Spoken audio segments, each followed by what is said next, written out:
होगी और आप इसमें और थोड़ा सा क्लियरिटी देख पा रहे होंगे। और हम चलते हैं सीधे अपने टॉपिक पर, चूँकि हमारे पास टाइम बहुत ज़्यादा नहीं होता, तो टाइम को बचाने के लिए हम सबसे पहले आपसे बता दें कि आज हम चर्चा करने वाले हैं आपसे बैठने की व्यवस्था पर। डियर फ्रेंड्स, बैठने की व्यवस्था का जो टॉपिक है वो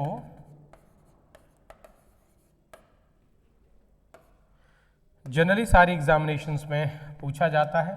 सिटिंग ऑर्डर, सिटिंग अरेंजमेंट, बैठने की व्यवस्था। जैसा कि आप देख पा रहे हैं, कुछ हमने बेसिक से पैटर्न्स के रिगार्डिंग यहाँ चर्चा करी है और इन चर्चाओं में हम सबसे पहले अगर टाइप्स ऑफ सिटिंग अरेंजमेंट की बात करें तो दो तरह के आप लोगों को सिटिंग अरेंजमेंट देखने को मिलेंगे। एक तो वो सिटिंग अरेंजमेंट जो कि आप स्क्रीन पर देख पा रहे हैं, लीनियर अरेंजमेंट, और दूसरा आप सर्कुलर अरेंजमेंट भी देंगे। ये सर्कुलर अरेंजमेंट हम लोग नेक्स्ट स्लाइड पे चर्चा करेंगे। लीनियर अरेंजमेंट्स के बारे में यहाँ आपको मार्क कर रखा है, जैसा कि हम देख पा रहे हैं। हमने 3 तरह के लीनियर अरेंजमेंट्स देख रहे हैं। मीन्स ऐसे क्वेश्चंस जिनमें हम केवल लाइन और पंक्ति की बात करते हैं, वो एक सिंगल लाइन मेथड हो सकता है, ऑपोजिट मेथड हो सकता है और डायगोनली ऑपोजिट होता है। मीन्स एकल व्यवस्था हो सकती है, विपरीत व्यवस्था हो सकती है और विकर्णतः विपरीत भी हो सकती है। बहुत बार प्रश्न आते हैं विकर्णतः विपरीत वाले, ये हिंदी और अंग्रेजी दोनों माध्यम के छात्रों को कोई समस्या नहीं आए तो हम इसको बाइलिंगुअल लेने की कोशिश कर रहे हैं। आप ध्यान देंगे, एकल रेखीय व्यवस्था में हम लोग बात करेंगे तो वो व्यवस्था है जो आप किसी भी लाइन में एक तरफ मुंह करके खड़े होंगे। ये एक तरफ मुंह ईस्ट वेस्ट नॉर्थ साउथ किसी भी डायरेक्शन में हो सकता है। दूसरा, जब हम विपरीत की बात करेंगे, ऑपोजिट की बात करेंगे, तो ये विपरीत वाली व्यवस्था हम लोग एक दूसरे की तरफ मुंह करके हो सकती है, जिसमें लोगों के मुंह या तो नॉर्थ और साउथ फेसिंग होंगे या फिर ईस्ट और वेस्ट फेसिंग होंगे। मीन्स कुछ लोग वेस्ट की तरफ देख पा रहे होंगे तो उनके सामने वाले लोग ईस्ट की तरफ देख रहे होंगे, या एक दूसरे की तरफ पीठ करके बैठे हो सकता है, एक दूसरे की ओर मुंह करके बैठे हो सकता है। दोनों के मुंह आमने सामने होंगे, दोनों के मुंह एक दूसरे के पीछे होंगे, दोनों के मुंह नॉर्थ या साउथ फेसिंग होंगे या ईस्ट या वेस्ट फेसिंग होंगे। तो आप इन चीज़ों को क्वेश्चंस में पढ़कर ही अंदाज लगा सकते हैं कि प्रश्न में क्या दिया है। विकटतः विपरीत की व्यवस्था होती है कि जब हम किसी मेज पर इस तरह से बैठे हों, जब किसी हम मेज पर इस तरह से बैठे हों, तो जो कॉर्नर्स वाले लोग हैं, ये जो लोग हैं, ये दूसरी तरफ वाले कॉर्नर्स वाले लोगों के अपोजिट कंसीडर किए जाते हैं। जैसे अगर मैं इस ए की बात करूं तो इसके डायगोनली अपोजिट ये होगा, और अगर मैं इस बी की बात करूं तो ये डायगोनली अपोजिट डी के होगा। जैसे ए और ई एक दूसरे के डायगोनली अपोजिट हैं, बी और डी एक दूसरे के डायगोनली अपोजिट हैं, अर्थात विकटतः विपरीत है। तो ये बैठने का फैशन था आपके लीनियर फैशन का, जिसको हम रेखीय व्यवस्था कहते हैं। रेखीय व्यवस्था, रेखीय मतलब पंक्तिबद्ध होकर बैठना है। रेखीय व्यवस्था यहाँ आपको दी गई है, तो हम ये रेखीय व्यवस्था की बात कर रहे हैं।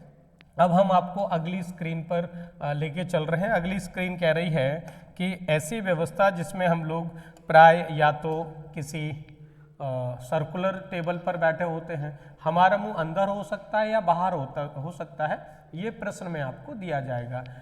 बैठने की व्यवस्था जब वृत्त में होती है, हेक्सागन टेबल में होती है, ऑक्टागन टेबल में होती है, या 7 लोग बैठे होते हैं या 6 लोग बैठे होते हैं, उन सब लोगों के मुंह या तो केंद्र की तरफ होंगे या केंद्र के बाहर होंगे, या कुछ के केंद्र की तरफ और कुछ के बाहर की तरफ होंगे। इस तरह के प्रश्नों की एक श्रृंखला आपको देखने को मिलेगी। अभी हम सारे लोगों को बाय डिफॉल्ट ये मान के चलते हैं कि सारे के सारे लोग सेंट्रल फेसिंग है, अगर प्रश्न में नहीं दिया होता। एक चीज़ आप मान के चलेंगे, सारे के सारे लोग सेंट्रल फेसिंग है अगर प्रश्न में कोई भी फेस की स्थिति नहीं दी है। 4 लोगों के साथ कभी कभी जब आपको 5 लोग बिठाने पड़े तो आप इस तरह से 5 लोगों को सर्कल में बिठा सकते हैं।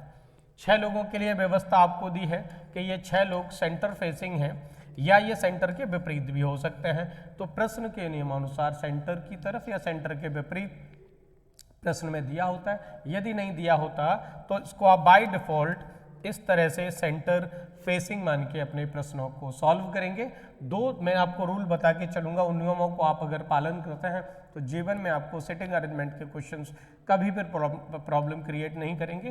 तो ये जो लोग हैं यहाँ आप देख पा रहे हैं कि 8 लोगों के बैठने के लिए स्थान नियोजित कर रखा है पहले से।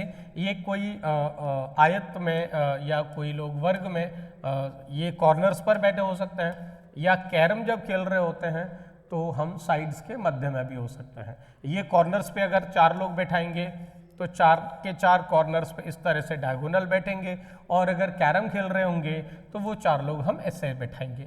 मीन्स जब ताश और कैरम के क्वेश्चन आएंगे, लूडो के क्वेश्चन आएंगे, तो हम इस तरह से बनाएंगे। और हेक्सागन की बात करते हैं तो हेक्सागन की बात करेंगे तो या तो आप हेक्सागन ऐसे 6 लोग बिठा दें, या आपने देखा होगा कि हेक्सागन के लिए हम इस वाले रूल को फॉलो कर सकते हैं, क्योंकि हमें यहाँ पे हेक्सागन की नीड नहीं होती, 6 लोग को बिठाने की ज़रूरत होती है। तो चलिए फ्रेंड्स, हम आ जाते हैं कुछ क्वेश्चनों के साथ। आज हमको कुछ क्वेश्चंस भी लेने हैं आज के टॉपिक के साथ साथ। मैं 2 गोल्डन रूल की बात कर रहा था, हम एक बार उनको भी समझ लेते हैं। तो सबसे पहले तो मैं 2 नियम जो आपको बताना चाहता हूँ, उसके लिए आपको क्या काम करना है कि पहला रूल तो ये है कि जब आप किसी पर्सन को प्रश्न पढ़ने के बाद जब बैठाना प्रारंभ करें तो उसको आप केंद्र के ये वृत्त के बेस पर बिठाएं, जिसको हम तल कहते हैं। तल से अगर आप प्रश्न को प्रारंभ करेंगे तो आपको लेफ्ट और राइट में समस्या नहीं आएगी। जैसे हम इस पर्सन की बात करें तो इसका जो लेफ्ट राइट होगा वो सेम आपके लेफ्ट और राइट के समान होगा।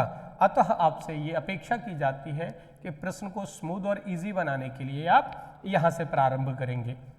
आप वैसे कहीं से भी प्रारंभ कर सकते हैं, बट तल से प्रारंभ करने में आपको बहुत सहूलियत मिलेगी।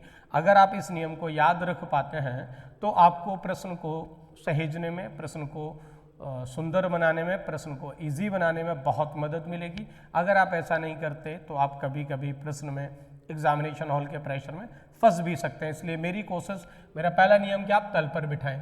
पंक्ति में अगर आप बिठा रहे हैं, जैसे पंक्ति मैंने कहीं बिठाई, तो मेरी ये कोशिश रहेगी कि मैं पंक्ति के मध्य से प्रारंभ करूं, पंक्ति के मध्य से प्रारंभ करूं, जिससे इधर और इधर लेफ्ट साइड एक्सटेंशन की आवश्यकता की प्रतिपूर्ति हो पाए। जो लोग लेफ्ट या राइट बिठाने हैं हम उनके लिए पहले से स्पेस बना के चलेंगे। मीन्स अगर पंक्ति में बैठा रहे तो मध्य में बैठाएंगे। दूसरा, प्रथम आप उस वर्ड को, उस लाइन को सॉल्व करेंगे जिसमें दिशा दी हो। दिशा का मेरा तात्पर्य लेफ्ट या फिर राइट से है।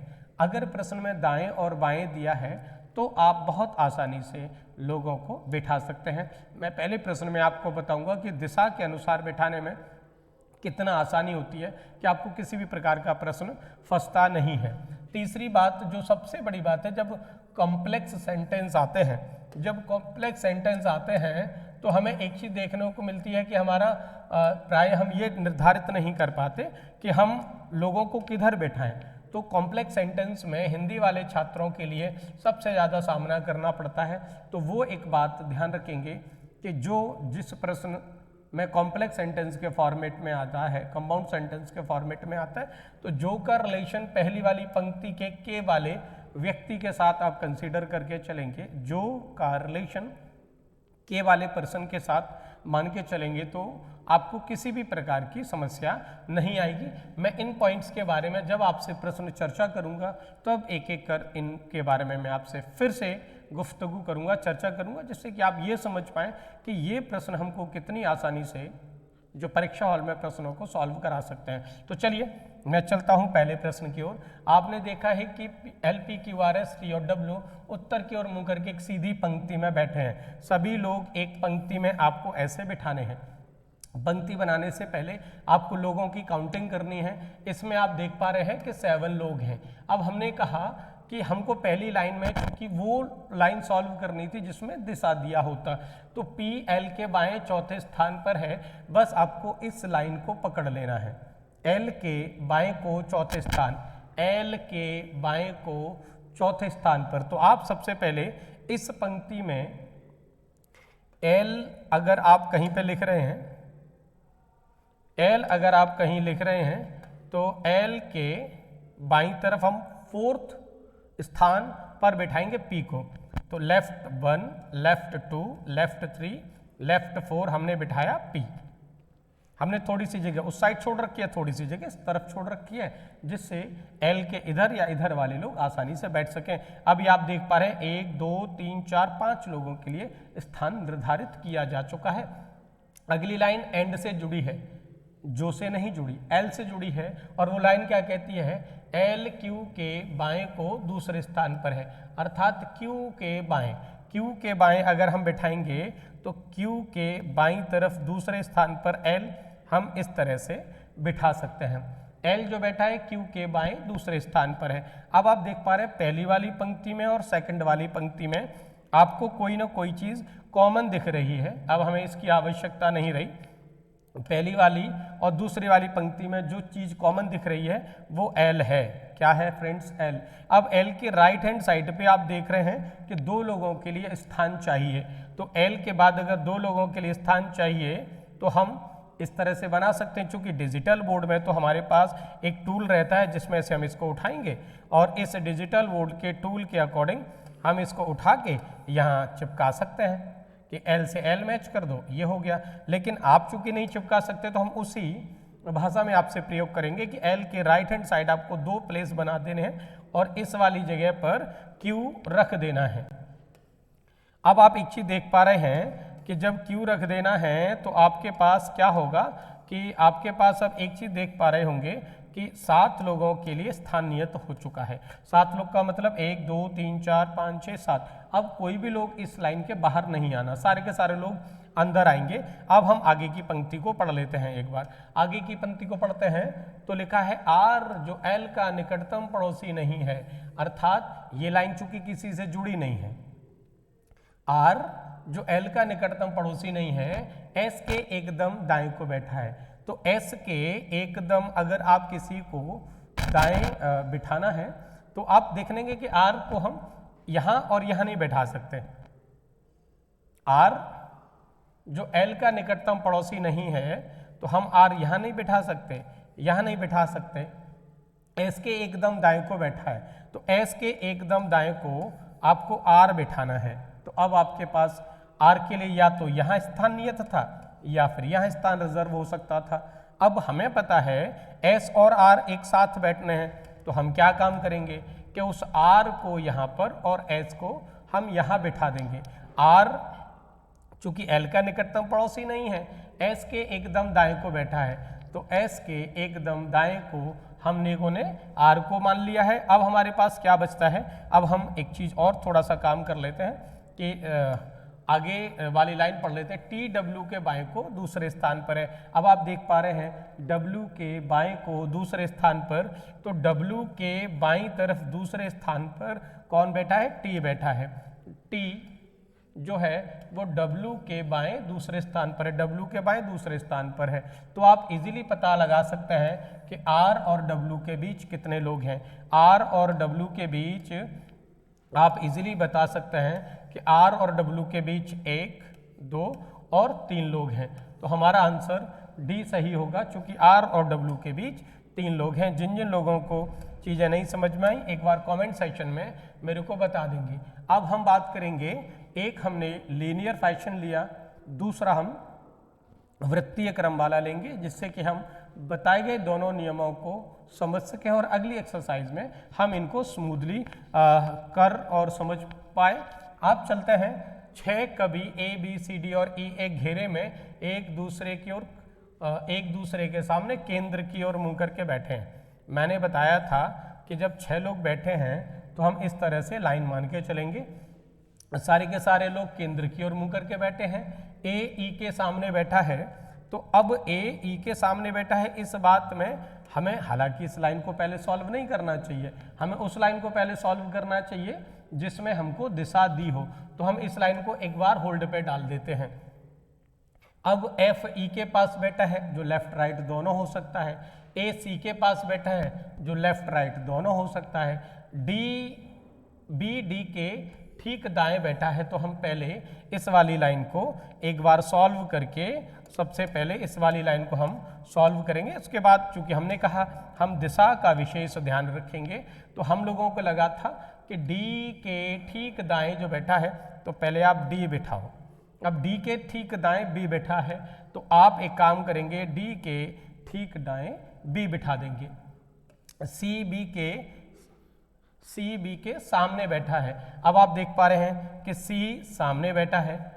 अब हमने जो लाइन दो छोड़ रखी थी, जो प्रश्न में हमने यूज नहीं करी थी, उसमें चले आएंगे कि ई और ए दोनों एक दूसरे के सामने बैठे हैं। अब हमें दो ऑप्शन मिल रहे हैं कि ए ई आमने सामने जब बैठेंगे तो ए और ई यहाँ होने चाहिए।